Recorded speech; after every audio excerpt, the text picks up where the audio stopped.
Welcome to Weekly Pulse. I'm Mackenzie Salmon. We've seen how the coronavirus has had a major impact on leagues like the MLB, NBA, and even college sports. USA Today sports columnist Dan Wolken talks about how the NCAA has tried to help spring athletes by allowing them to have an extra year of eligibility. But unfortunately, that good news comes with a catch. And how will COVID-19 affect the NFL? NFL columnist Mike Jones explains how teams are adjusting their offseason plans for the sake of safety. Finally, we talk one-on-one with the former Loyola-Chicago basketball star Marques Townes. He talks about his current basketball career in Spain and his close ties with Karl Anthony Townes' mother, who is currently fighting her own battle with the coronavirus. The International Olympic Committee and local organizers in Tokyo announced that they were officially postponing the 2020 Tokyo Olympics to sometime in 2021. And on Monday, they officially finalized the dates for those games. The games are going to start on July 23rd of 2021, which is almost a year to the date after they were scheduled to start. But there still remain questions about whether or not the coronavirus pandemic will have subsided by then. But for now, the decision does give some clarity to some international sporting federations who will have to reschedule some of their major events. And it will also bring some clarity to some of the athletes who have been waiting to design their training schedules. Now that the dates are set, there's still lots of logistics to be worked out with the games themselves, but for athletes and for the Olympic community as a whole, at least they can put the dates on their calendar and start working towards them. There's still a lot of moving parts, but for now, after a round of discussions, conference calls between the NFL's owners, the NFL's team presidents, the league is continuing planning as if the 2020 season will start on time, despite all the craziness that's going on right now with the restrictions with the coronavirus. Obviously, there's a lot of guesswork involved here. We don't know how things will play out, when restrictions will be lifted, but the NFL and their executives are optimistic that things will be back to normal by the time the season starts, or would be scheduled to start in the fall. They're discussing all kinds of different contingency plans when it comes to modifying the off-season programs, like virtual workouts, meetings, video conferencing for position groups and film study and things like that. But when it comes to the start of the regular season, Jeff Pash said that all of their focus is on the NFL regular season starting on time, and that includes domestic and international games. It's that time. Report cards. Free agency grades. So here we go. I gave 2 Fs. One of them to the New England Patriots. Listen, you let the best player in league history go, and Brady's departure helps trigger a huge cap charge. I mean, the Patriots are now carrying $26 million in dead money without their best player. Gave out a couple A's. Let's talk about 2 of those teams. The Indianapolis Colts. They re-signed left tackle Anthony Costanzo. That means their O-line remains intact from last year. And oh, by the way, that's a great way to support their new quarterback, $25 million man Phillip Rivers. Really like what the Colts did. And let's talk about the addition of defensive lineman DeForest Buckner. He's worth that first-round pick that the Colts gave up. Might be the best interior lineman in the NFL, not named Aaron Donald. Let's talk about the Dallas Cowboys. Didn't start out great since they were forced to franchise tag Dak Prescott. We all kind of knew that was happening. But we're giving them a B+. You keep Prescott, you've got about $20 million to still get a deal done with him eventually, and you keep Amari Cooper. Very, very nice, reacquisition by the Cowboys there to retain their number 1 receiver. Had to say goodbye to Byron Jones, but added a lot of nice veteran pieces to the defense. Gerald McCoy, Dontari Poe, HaHa Clinton-Dix. Overall, you kind of have to like what the Cowboys did. May have been enough to get them back atop the NFC East. And how about those Buccaneers? They got Tom Brady. Let's give them an A- for now because they've re-energized the fan base. They've put themselves in the Super Bowl discussion, which they will be hosting next year. Brady is 43. You need to give him a little more help. So I'd like to see the Bucs go out and get an offensive tackle. They could talk to the Redskins about Trent Williams. They could use a running back. Stay tuned and check out the rest of my grades at nfl.usatoday.com. There was no March Madness this year, and as we get closer to April, well, we're still in that RIP mourning phase, right? Well, thinking about what could have been. In the Final Four, it's sort of that finishing touch, that finale to the regular season. Who would have been the 2020 national champion? Well, we have a little bit of an idea because USA Today Sports, we simulated the bracket. So how would it have looked? Well, first up, we definitely would have had some pretty premier matchups here when you're thinking about these teams going head-to-head. You've got Dayton versus Oregon. This is really tough because ultimately the Flyers, this is a storybook season, but remember, You get to the Final Four, it's a big stage. Obi Toppin and this team, this is a lot of veterans. You got a National Player of the Year with Obi Toppin, who basically is throwing down dunks and doing a lot to help this team win. But this is the sum of its parts, right? You got Coach Anthony Grant really just getting this team ready, and I think they would get past Oregon. You know, Peyton Pritchard here was the Pac-12 Player of the Year, and Oregon's a tough team, but I see Dayton advancing to the title game. And then on the other side, you got Kansas. Again, one of Coach Bill Self's best teams he's ever had behind Devin Dotson running the point. Azubuike, the big man, the 7-footer, just doing so much. Well, I think Kansas wins this game ultimately in dominant form, getting past a Florida State team that had a great season, won the ACC regular title, but they're just one as good. Okay, so Kansas then, and you got Dayton. As much as Dayton is great this year, they had this storybook season. Kansas was so good. I mean, ultimately they were the overall #1 seed. Did not see them losing. And so ultimately here in USA Today Sports' simulated bracket, Kansas is the national champion, and that's what we would have seen here if we saw a Final Four play out. The NCAA on Monday voted to allow college athletes to participate in spring sports an extra year of eligibility due to the situation with the coronavirus. These are athletes in sports like baseball and softball and tennis, which had barely just begun their seasons. So what the NCAA did is they are allowing all of those athletes, including the outgoing seniors, to come back next season, have their same classification. If you were a senior before, you're going to be a senior next year. Same for juniors, sophomores, and freshmen. And they're going to lift the scholarship limits at least for 1 year. The catch, however, is that if you're a senior, your scholarship is not guaranteed. If all the seniors came back, a lot of schools were looking at an extra $500,000 to $1 million in their budget. Again, you're talking about sports that don't really bring in a lot of revenue. So while the NCAA did the right thing in giving those athletes an opportunity to come back, not all of them will be able to come back likely having the same scholarship they had before.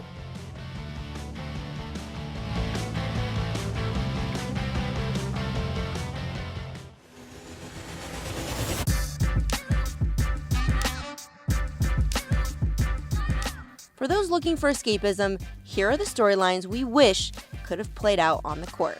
Rookie of the Year race. The race seemed all but over for most of the year, then Zion finally played and took over the NBA. While Ja Morant is and was the clear frontrunner for Rookie of the Year, it would have been the talk of the last month of the season.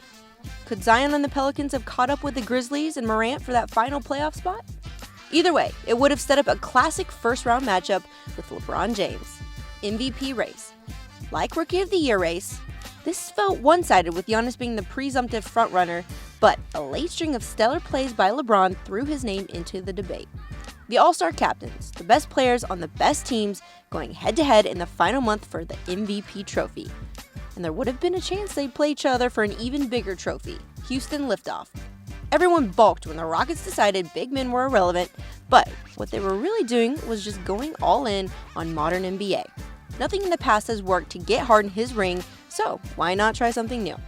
We all wanted to see how this Houston would have competed with the elite LA teams in a 7-game playoff series. And you know, James Harden would salivate over the opportunity to play Giannis in the finals.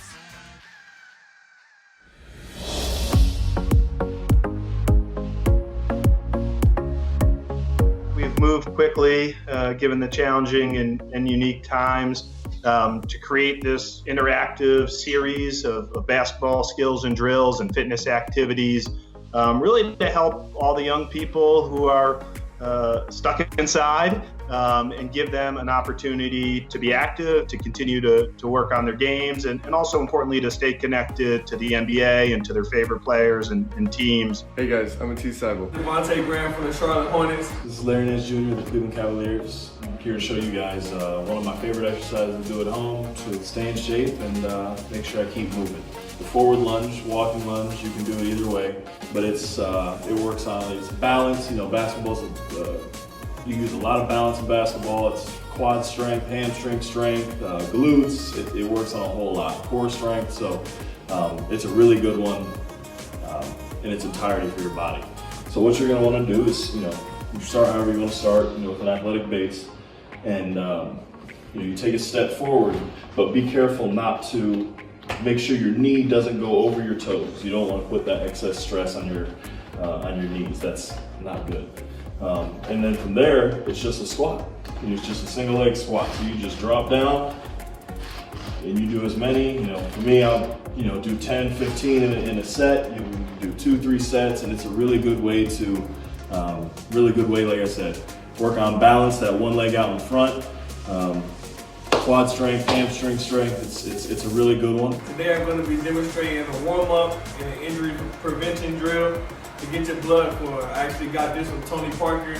He calls it quick feet, one of his favorite things to do. So all you do is you get in a good stance, athletic stance, as if you're about to play some defense, and you just chop your feet. You can move forward and you can move laterally, however many times you feel like you need to do it until your body is warm and your legs are loose. So here goes a demonstration right here.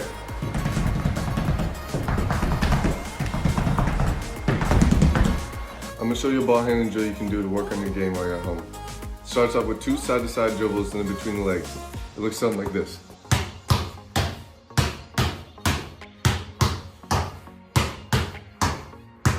The players have really come to this very organically, like all of us. They're stuck at home and looking for a way to stay active and stay fit. And they also know the impact that they can have with young people. One of the things we always talk about is togetherness and unity. Let's practice social distancing, but let's stay active, upbeat, and let's stay together.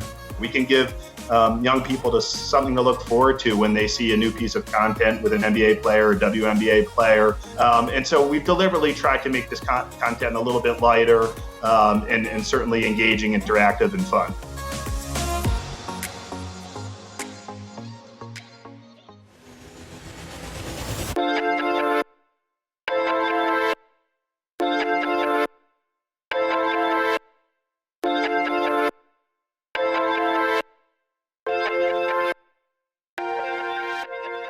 I want to start off, I guess, how are you personally? Like, where are you right now?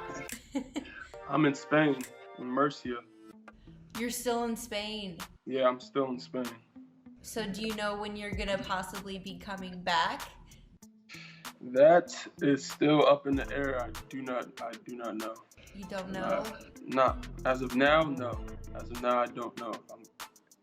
I don't know when I will be coming back. I'm not sure. Gotcha. Okay. And obviously, with the season being on hold and the country as a whole being in lockdown, what's your experience been like this past week or even month since you've been there?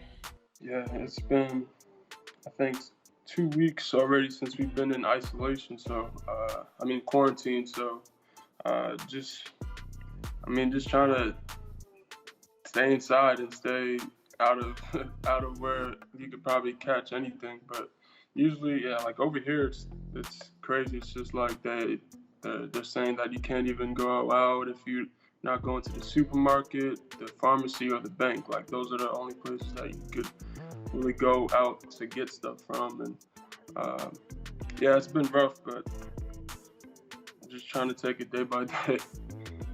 I can't even imagine, like, as an American being over there, how not even the language barrier, but just how you must feel very like off balance. Like, how does that? Is that like? I know what you're saying. You get what I mean? Like, I feel like for me, I'd be like, yeah, just trying to like feeling like super homesick and stuff like that. But it's all right. I mean, I've adjusted to it since I've been here. I've been here since August already, so like it's all good. And we have a bunch of our whole team speaks English, and everything is really good. So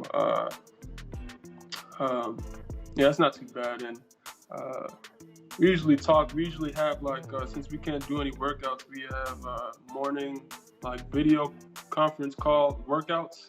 Like we have this app called like Go to Meeting, and we have to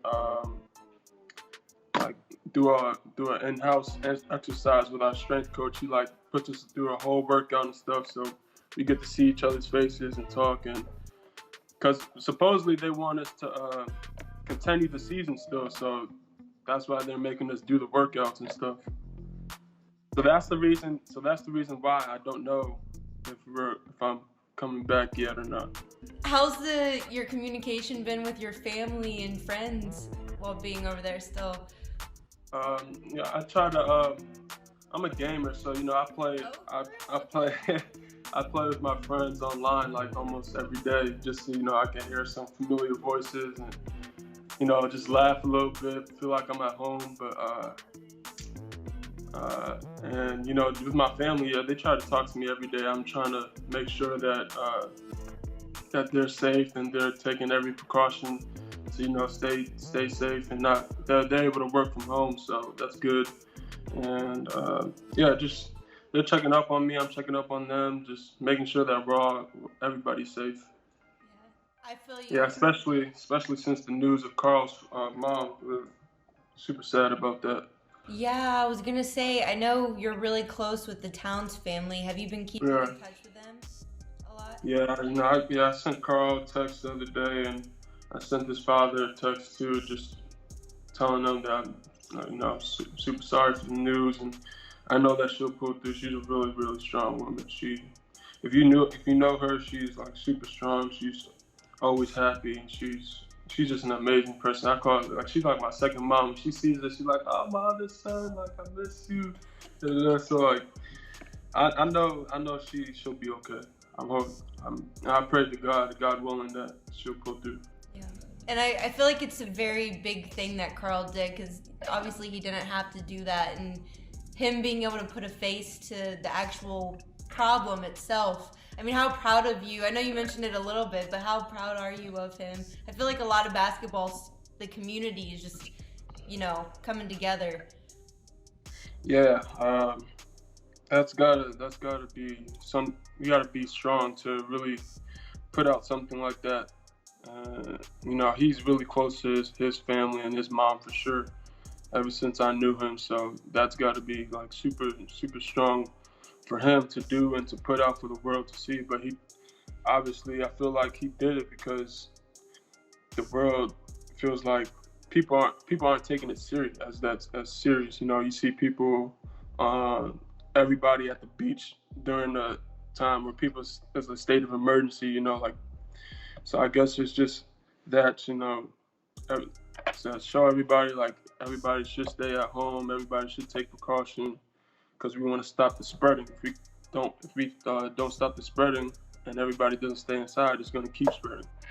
So, and more people can get sick, and more people can, end up not doing so well, like Carl's mom. So, I feel like it was in terms of that as well. So, I think it was good. I think he did the right thing for sure. Yeah. Well, on a different topic, I want to ask you about NCAA March Madness stuff. So obviously, in normal circumstances, we'd be getting ready for Final Four weekend, but with March Madness being canceled, in your opinion, or from your experience, what does that mean for kids who use March Madness to kind of help their draft stock? I mean, not having that opportunity obviously affects them. Yeah, tremendously. Like, I feel so bad, like, because I can't even imagine that happening. Like, could you imagine if that happened 2 years ago and our story would have never happened? Like, I can't even fathom the fact that if that was to happen to us, like, it's just horrible. And especially for like people that's trying to help their stock as well and help them get to the next level.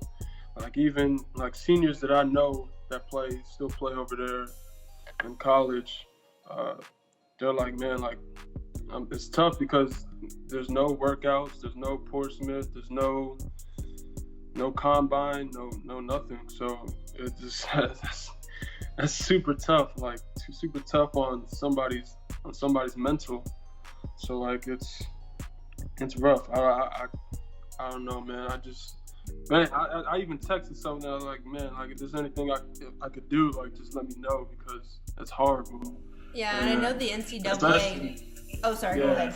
No, yeah. Because especially for me, like, that March Madness changed my life for sure. Like, it changed my life for the better, and after that year, like, everything blossomed. Like, everything was coming to life, and people were taking notice, and it really helped me tremendously. So I can't even imagine, like, not having a March Madness. especially for this year. I feel like a lot of the top draft picks weren't even going to be playing in the tournament, or they were overseas. So the kids that were going to be in the tournament, like that, it was just huge. It was a huge year for them. And I don't know. I feel with the NCAA giving spring athletes an extra year of eligibility, do you think winter athletes should be able to also get that? Yeah, I was just talking to my former teammates about that situation, but I feel like yeah, spring should 100% get a year of eligibility back because they didn't even play a single game. So that's 100% fair for them. And in terms of like winter, but I don't know, like you play a full season and then like you get to tournament time and like what are the odds of like this happening? You know, like probably like 1 out of 100 chances like this was gonna happen. So you know, it's horrible. It's a horrible situation, but I would want, obviously, if I was a player, like I would want that eligibility, like for sure. Like I would love to play again, but you know, I think even my team this year, like finished the season right before that even happened. So I feel like it would just be like, oh, like you're giving people eligibility that shouldn't even be coming back again. So I mean, I don't know. I don't know. It can go both ways. Yeah, just leave it on the table. Question I have for you: what was your favorite memory from Loyola's run? Of all the memories I'm sure you have. Oh man. There's so many. I gotta pick one. Okay, top three. And that's me being nice. Top three. I was gonna say one, but top three. Top three. Top three. Okay. Definitely making it to San Antonio, the Final Four itself, like that was like just everything like a kid could dream of. You know, you play all your life just to get to that moment. So definitely like reaching the Final Four was something unthinkable that I've done in my life so far. So definitely that. Definitely the shot against Nevada. That's something I would remember for the rest of my life. That game going to the Elite Eight, potentially going to the Final Four. So that was definitely huge for me. And lastly, I'll say just coming back to Chicago after the Final Four was done and just being recognized by every single body in Chicago. Like I couldn't walk around without people asking for pictures or trying to get an autograph, or sometimes I get like free food from places just because they know. So like that was definitely cool for sure. I would have been like, I'm all about this. Like I was for sure. I was making it do while it probably lasted like 2-3 months, but you know I enjoyed it. I enjoyed it for sure.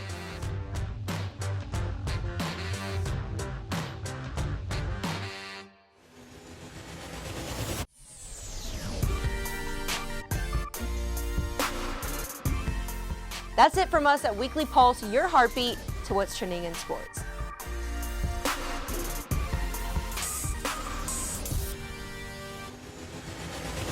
Hey sports fans, if you want to see more videos like this, check out some of our other ones right here. And if you like what you see, hit the subscribe button and stick around for more from USA Today Sports.